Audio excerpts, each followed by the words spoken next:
talk about the beautiful business of milk today. Yeah, yeah. I got milk. Let's talk about milk. Oh yeah, baby, let's talk about the beautiful business of milk today.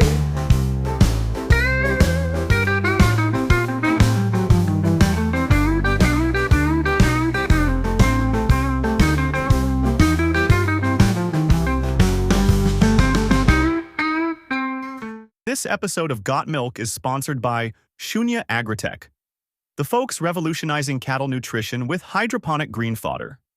Visit their website at shunya.live for more details or download the Shunya app from Play Store or App Store.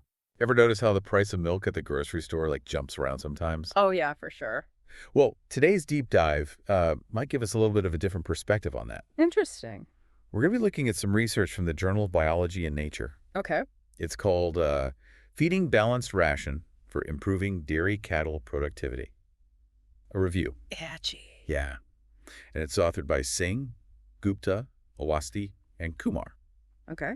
And what's interesting about this research is focused on dairy farming practices in India.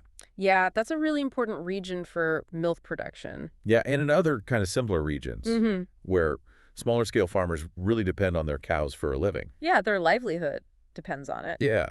So the study found that 65 to 70% of the cost of producing milk Wow. comes down to feed. So the majority. Yeah. So imagine that almost 2/3 of what you pay for a gallon of milk Right. at the store is going to feed the cows. That's a big chunk. Yeah, that's huge. I mean, it really highlights how much what a cow eats matters. It's not just for the milk they produce, but for the farmer's bottom line and for the price we see on the shelves. Totally. And this study looks at how improving the nutrition of cows can actually improve the lives of these farmers too. Yeah, that's a win-win. Yeah. And that's where this whole idea of balanced rations comes in. I've heard that term before, but I don't really know what it means. Yeah, and the paper breaks down all the different types. Ah, cool. Like maintenance rations, milk production rations, and even growth rations. So there's different types for different things? Yeah, it's kind of technical, but think of it like you need different foods at different stages of your life. Yes. Like when you're a kid versus an adult. Makes sense. Cows need different types of feed depending on their age All right. and what they're doing, like if they're growing or producing milk. Yeah, that makes sense. So maintenance ration is kind of like a baseline diet. Okay.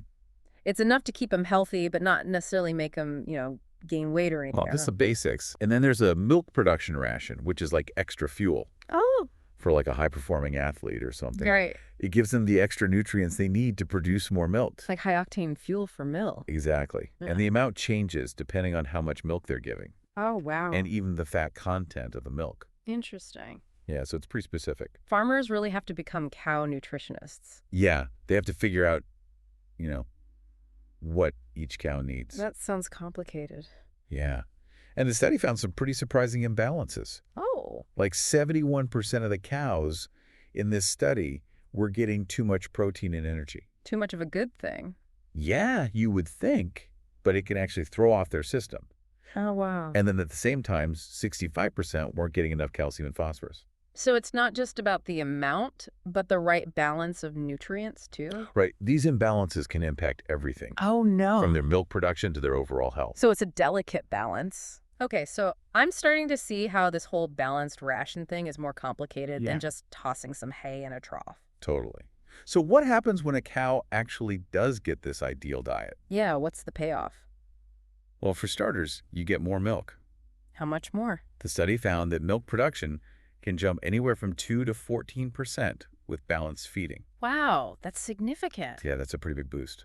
That's a lot more milk. Yeah.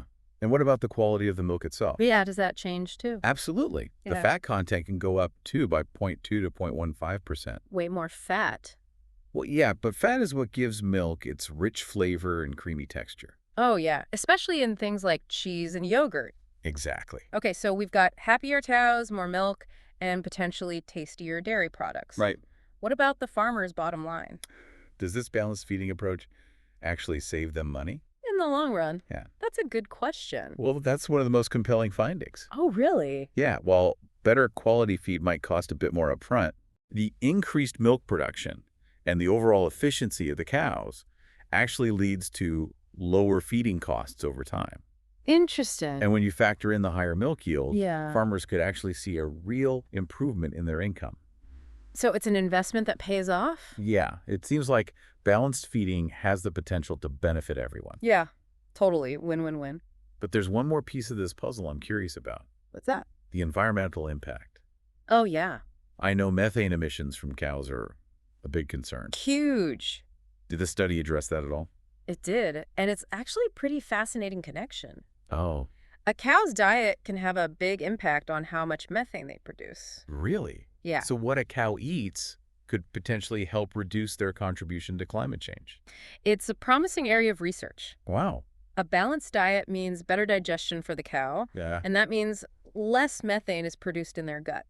So explain that a little bit more. Okay, sure. What's actually happening in there? Well, think of a cow's stomach like a compost bin. Right. If you put the right stuff in, Uh-huh. it breaks down efficiently and produces less gas. Oh, interesting. Same thing happens with cows. So they're composting Pretty much. internally. Yeah.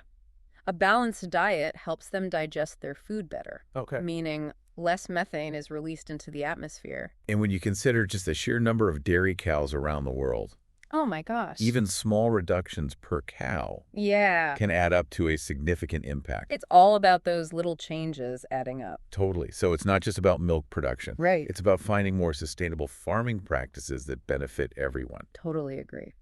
But I'm guessing putting all of this into practice is not quite so simple. You're right. It's not a quick fix. Yeah. There are definitely challenges Yeah. where it comes to making these changes on a larger scale, especially in regions Mhm. with limited resources or where traditional farming practices are really ingrained. Yeah, I can imagine. So how do we bridge that gap between the science and the real world? That's a great question. Welcome back to the deep dive. We've been talking about balanced feeding for dairy cows, and it seems like there's a lot of good that can come from it. Oh, yeah, for sure. More milk, healthier cows, and even the potential way to reduce those methane emissions. Yeah. It's pretty amazing what a difference a good diet can make for a cow. Right. Yeah. But I have a feeling there's more to this story than just, giving cows better food. Yeah, you're right. It's not that simple, unfortunately. So what are some of the roadblocks here? Well, the researchers actually called it ration reappropriation. Ration reappropriation. Yeah, it's basically figuring out how to take all this science and actually make it work on real farms. Right. Because it's one thing to read about it in a journal. Totally. But it's another thing entirely to actually do it. Exactly. So what are some of those challenges? Well, think about the farmers themselves. Yeah. Many of them are small-scale operations, Mm-hmm. often in pretty remote areas. They might not have easy access to the latest research or the resources to make these changes overnight. And even if they did have the research, Yeah. it's a lot to figure out. Totally. It's one thing to understand the concept of a balanced ration, Mm-hmm. but then you have to figure out where to get those ingredients, Right. how to mix them properly. Yeah. And then there's the cost factor. Uh-huh. Better quality feed isn't always cheap. Right. So farmers need to see a real return on that investment. And then you've got the whole tradition thing, too. Oh, yeah, that's a big one. Like farmers who've been doing things a certain way for generations. Exactly. It's hard to change those deeply ingrained practices, Even if there's science to back it up. even if it means better results. Yep. So it's not just about, convincing farmers No. that these changes are good. There are logistical hurdles, too. Like what? Well, do they have the infrastructure to transport and store all these different types of feed? Oh, yeah. Good point. Do they have the equipment to measure and mix the ingredients precisely? Right. So we're talking about like a whole system overhaul here. Pretty much. It's not a quick fix. So what could be done about all of this? Well, the paper highlights some interesting solutions. Like what? One big one is investing in what are called extension programs. What are those? Basically, it's like having agricultural experts go out and work directly with farmers. Oh, so like hands-on training and support. Exactly. Helping them understand the science, figure out how to implement it on their farms. That's cool. And then there's the policy angle, too. Like government policies? Yeah, Yep. things like subsidies for farmers who are using locally sourced feed, interesting. or tax breaks for those who can reduce their methane emissions. So making it easier and more affordable for them to make these changes. Exactly. Okay, so we've got education programs and supportive policies. Mm-hmm. What about us? Consumers. Yeah, what role do we play in all of this? Well, the paper doesn't go into specifics about that. But I think it's a crucial part of the conversation. You what way? As consumers become more aware of these issues, Yeah. they can start demanding more transparency from the dairy industry. Like, where does this milk come from? Exactly. What are the feeding practices on that farm? Are they doing things sustainably, Right. And we can choose to support brands that align with those values. even if it means paying a bit more? Sometimes you get what you pay for. It's like voting with our wallets, Exactly, sending a message to the industry. that we care about where our food comes from. And how it's produced. I love that idea.